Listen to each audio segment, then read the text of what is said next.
Dans cette vidéo, je vais vous parler de quelque chose qui me tient à cœur, c'est mon quotidien de famille d'accueil. Et j'avoue que j'ai envie de vous donner un petit peu envie. Donc on va voir ensemble pourquoi devenir famille d'accueil, à qui ça s'adresse et comment le devenir.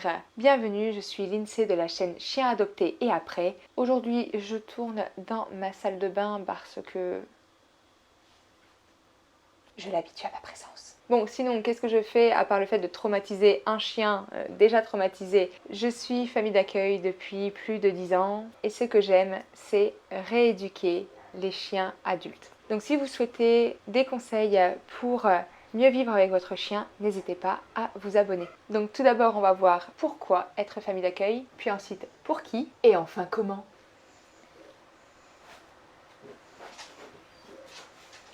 Ouais, il est vraiment pas à l'aise. Mon petit trésor. Victor. Viens Victor, viens. Oui, je peux toujours rêver, mais je tente toujours. Donc, pourquoi? Ça, c'est le plus simple, je pense. Donc, dans la balance, il y a deux individus. Vous et le chien que vous allez aider. Ou le chat, ou le nac, ou l'équidé. Ici, on va parler de chien parce que je préfère parler de ce que je connais.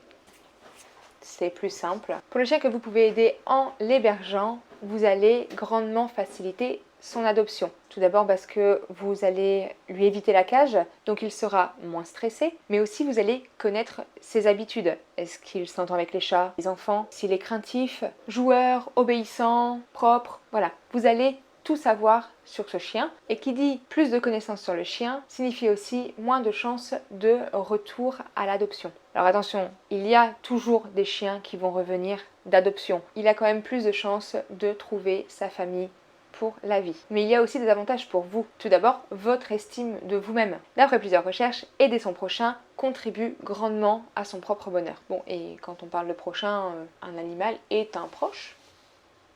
Non. En plus de vous sentir utile, vous pouvez vous sentir accepté dans une communauté. Vous n'allez pas aider les animaux tout seul dans votre coin. Parce qu'il faut le dire que même Brigitte Bardot ne le fait pas toute seule dans son coin. Donc c'est toujours sympa de rencontrer de nouvelles personnes qui ont quand même plus ou moins les mêmes valeurs que vous, au moins dans la protection animale. Donc maintenant on va passer au profil idéal pour être famille d'accueil. Donc évidemment, si vous souhaitez devenir famille d'accueil, c'est que vous êtes sensibilisé à la protection animale. C'est-à-dire que vous êtes pour l'identification, pour la stérilisation, quand même, c'est la base, et contre la maltraitance et l'abandon. Ça, ce sont les très grandes lignes. La composition de votre famille n'est pas un problème. Vous pouvez avoir des enfants, vous pouvez avoir des chats, des chiens. Ça, ce n'est pas un problème. Ce qu'on va regarder plutôt, ce sont vos horaires de travail. Parce que bon, si vous faites du 35, 39 heures, voire plus, oubliez, parce qu'il y a certains chiens qui vont avoir besoin d'être accompagnés. Et même pour connaître le chien, c'est vrai que c'est mieux de passer un peu plus de temps avec. Donc voilà, donc si vous bossez à plein temps,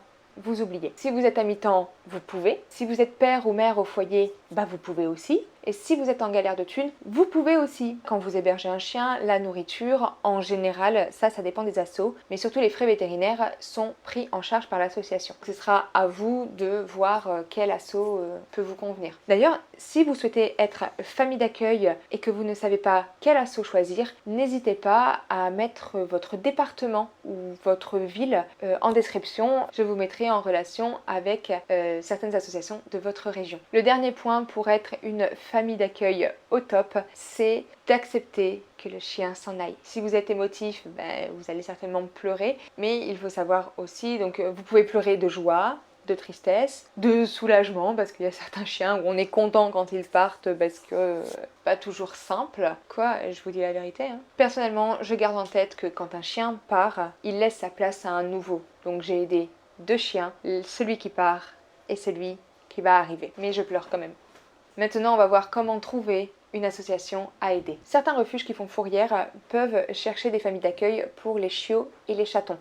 Donc c'est pour éviter le stress de la cage, peut-être la toux du chenil, c'est une maladie ou autre. Voilà, pour pas que le chiot, dès le début de sa vie, connaisse la cage et soit très compliqué à éduquer, voire rééduquer s'il est adopté dans quelques années. Oui, parce que certains chiots ne se font pas adopter. Oui, il y a des chiots en refuge. Et comme ceux-là ne se font pas adopter, à un moment ils grandissent. Et effectivement, c'est plus compliqué de les mettre à l'adoption. Et du coup, c'est plus difficile de les faire adopter parce que ces chiens ne connaissent pas grand-chose. Sinon, vous pouvez toujours faire des petites recherches sur votre département. Vous tapez association chien avec le département. Vous pouvez aller sur quelques sites où ils proposent des chiens à l'adoption et des fois vous voyez le chien ou le chat est en famille d'accueil. Donc ça, et après vous pouvez prendre contact avec cette association là pour dire hey, j'aimerais bien être famille d'accueil. Je réitère mes propos, si vous êtes motivé à devenir famille d'accueil, n'hésitez pas à mettre votre numéro de département ou la ville où vous résidez. Je ferai le travail pour vous. Si ça peut aider des animaux, je le fais,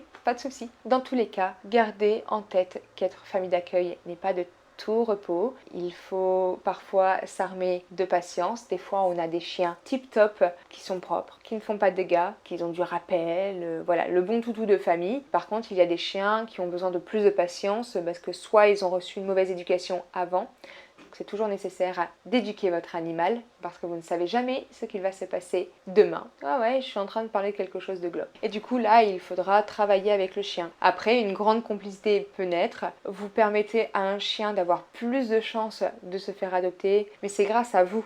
C'est vous qui l'avez éduqué, rééduqué, et c'est grâce à vous qu'il va être bien dans sa famille et en même temps vous allez aider une famille à moins travailler le chien. Donc voilà.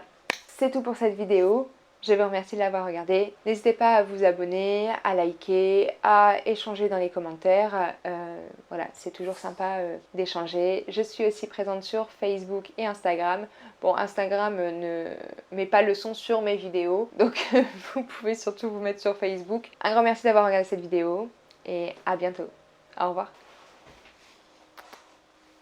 Victor. Toujours pas? Gaspard, coucou.